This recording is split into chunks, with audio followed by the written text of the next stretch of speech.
मोदी को हराने का मिला फॉर्मूला, अब विपक्ष में हो रही है चर्चा। प्रशांत किशोर का दावा, यूपीए नहीं है बीजेपी का विकल्प।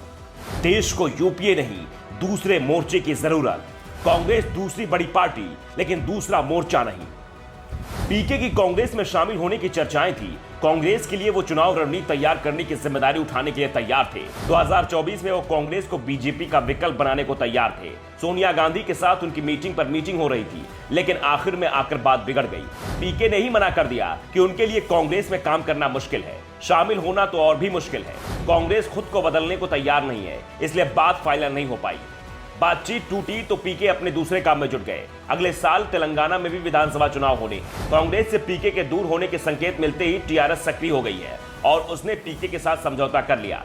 अब प्रशांत किशोर टीआरएस के लिए रणनीति बनाएंगे। अभी तेलंगाना में मुख्य विपक्षी दल कांग्रेस है, लेकिन 2023 में मुकाबला कांग्रेस से नहीं बीजेपी से माना जा रहा है। टीआरएस प्रमुख केसीआर को पता है कि जिस राज्य में बीजेपी मजबूत हो जाती है, वहां उसे हराना कतई आसान नहीं होता। जब तक टक्कर कांग्रेस से थी, केसीआर को परेशानी नहीं थी, लेकिन 2023 में टक्कर बीजेपी से दिख रही है। इसलिए केसीआर ने पीके की सेवाएं ले ली है।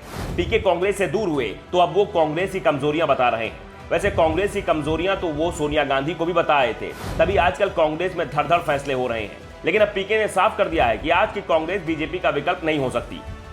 पीके ने कहा कि बीजेपी को कोई तीसरा या चौथा मोर्चा नहीं हरा पाएगा। हराने की बात छोड़िए, वो उसे टक्कर नहीं दे पाएगा। बीजेपी को हराना है तो दूसरा मोर्चा बनाना होगा, यानी बीजेपी के खिलाफ मजबूत विकल्प लाना होगा।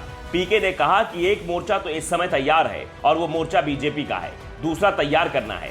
पीके की ये बात कांग्रेस को समझ में नहीं आ रही है, क्योंकि बीजेपी के खिलाफ कांग्रेस ने यूपीए तैयार किया है और ये अभी का नहीं, 18 साल पहले तैयार हुआ था। 2004 में जब केंद्र में कांग्रेस की सरकार बनी थी, तभी यूपीए भी बना था और मनमोहन सिंह की सरकार को कांग्रेस की नहीं बल्कि यूपीए की सरकार कहा गया था, क्योंकि 2004 में कांग्रेस को बहुमत नहीं मिला था। बहुमत का आंकड़ा पार करने के लिए कांग्रेस को समझौते करने पड़े थे, तभी यूपीए तैयार हुआ था। ऐसे में बात जब दूसरे मोर्चे की हो रही है तो यूपीए की सहज दावेदारी हो जाती है, लेकिन प्रशांत किशोर ने कांग्रेस और यूपीए की दावेदारी को सिरे से खारिज कर दिया।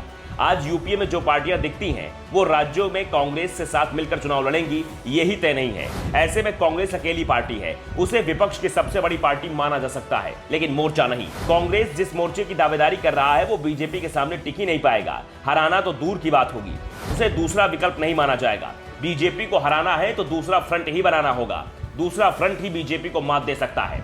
प्रशांत किशोर से जब ममता को लेकर सवाल हुआ तो उन्होंने यही जवाब दिया कि मैंने कभी नहीं कहा कि ममता बनर्जी या केसीआर तीसरा या चौथा मोर्चा बनाएंगे। जो बीजेपी को दिल्ली की सत्ता से उखाड़ फेंकेगा, आज बीजेपी जहां है वहां उसे हराना आसान नहीं है। तीसरा और चौथा मोर्चा तो उसकी राह आसान कर देगा। अगर कोई पार्टी बीजेपी को हराने का लक्ष्य रखती है तो फिर उसे दूसरे मोर्चे में शामिल होना होगा, उसी को मजबूत बनाना है। प्रशांत किशोर ने संकेतों में साफ कर दिया कि कांग्रेस को पहले इस भ्रम से दूर होना होगा कि उसके नेतृत्व में चल रहा यूपीए दूसरा फ्रंट है। इसके बाद उसे विपक्ष के नेतृत्व की जिद छोड़नी होगी।